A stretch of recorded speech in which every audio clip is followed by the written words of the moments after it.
Hello, everybody. Scott Golden here with the Golden Opportunities Coaching and Pro Wrestling Logic YouTube channels. Welcome to those of you who are new. Welcome back to those of you seasoned veterans. What we're doing around here, is bringing about conversations of a psychological, mental health, emotional health paradigm. Nope, we're bringing about conversations about pro wrestling in old school and new school form, 2,600 degrees deep, and we continue on our way, including an opening podium interview with Gene Okerlund of Bret Hart from the 10-12-92 edition of Superstars, and Bret Hart thanking his fans, family, and God for their support as he beats Ric Flair for the World Championship, featuring a special report segment with comments from Randy Savage and the Ultimate Warrior and Flair and Razor Ramon and Mr. Perfect regarding their upcoming match at the Survivor Series, during which Savage congratulates Hart for his championship victory, also includes an announcement of the following matches for the Survivor Series: Undertaker versus Kamala in a coffin match, and the Natural Disasters and the Bushwhackers versus Tag Team Champions Money Inc. and the Beverly Brothers in an 8-person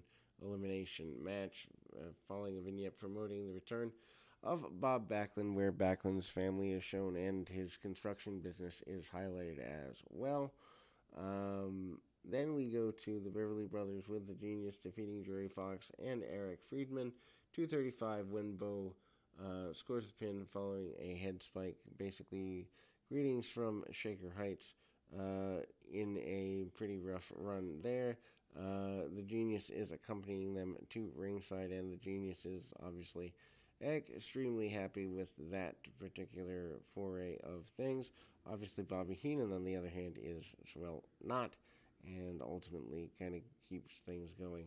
In accordance with that, we see the Cup basically tossed in the corner and ultimately gets things going there. Um, and then kind of a roll up by one of the Beverleys.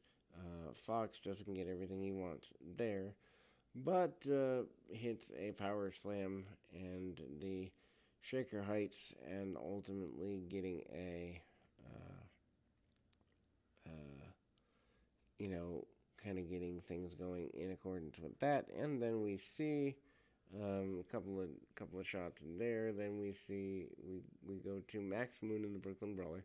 Max Moon, by this point, I believe, is already none other than Paul Diamond.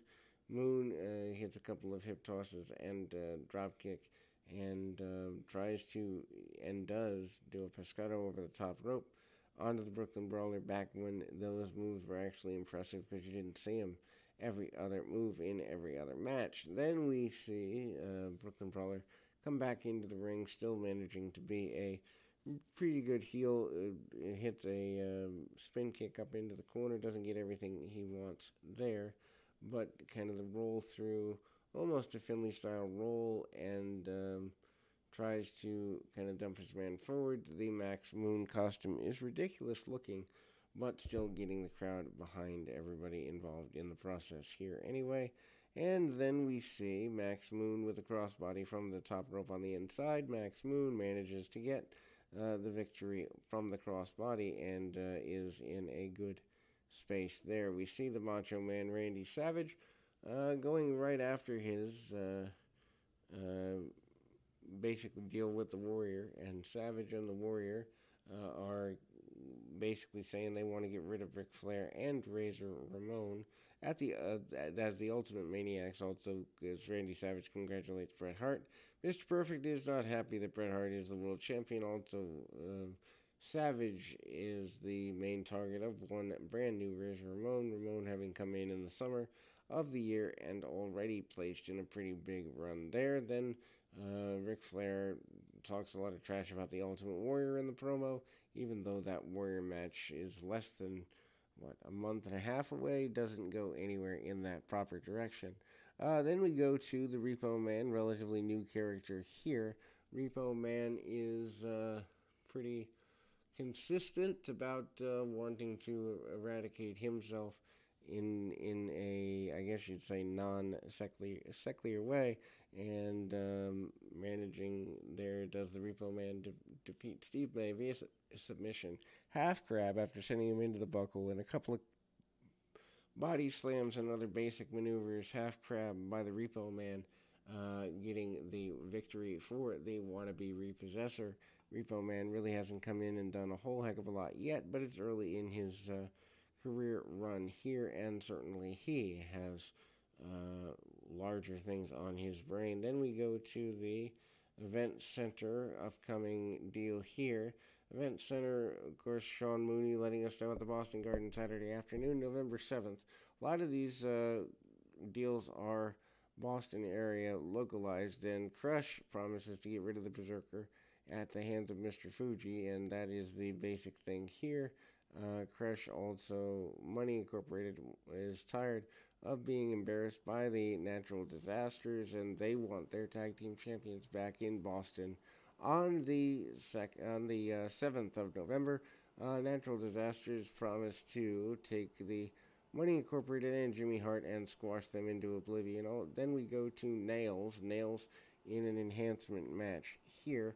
Nails, of course, just new on the scene, coming in the summer. Of course, that is Kevin Kelly, and ultimately he was in the AWA. He's doing the less than reformed prison guard gimmick. Tom Stone doesn't have to do a heck of a lot here because the match is super simple: punches, kicks, and basic stuff for Tom Stone by every stretch of the imagination here. And needless to say, not a good thing if you are Tom Stone to be in this particular contest, as the match is extremely one-sided. Nails doesn't have a lot of offense. Gets on the gets on the mic post-match, and basically calls out the Boss Man, and Nails end up in a nightstick match at the Survivor Series, which they're already promoting about a month and a half away here. Then we go to the next in series of matches.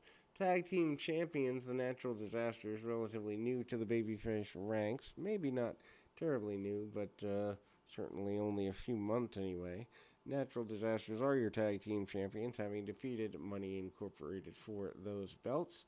And ultimately, Earthquake and Typhoon facing off against a couple of enhancement talents here, and a super basic, basic runs here. Typhoon using a few power maneuvers along the way, doesn't get everything he wants, gets just about enough, but not quite enough, in the nature of the Big Splash and other basic maneuvers. Big Splash in the corner, though, by both members of the Natural Disasters. Big Double Squash in the corner, and the Natural Disasters, as your tag team champions, are successful with the Earthquake Splash and the Vertical as well. Razor Ramon promising to get his hands on Randy Savage when given the opportunity at the Boston Garden. Macho Man says that he is not happy with the idea that Razor was the one to cost him the World Championships Boston Garden. Saturday afternoon, November 7th, Savage and Razor Ramon are your main deal here. Then we also go into reminders. The British Bulldog and the Repo Man are going to tangle up. Big Boss Man and Nails are going to tangle up, and again, we kind of close for Papa Shango and the British Bulldog tangling up there. The British Bulldog, kind of running through, but highlights again as we close the show of Bret Hart being your new world champion. Major shift in time for the WWF at the time. We'll be back with more right after this.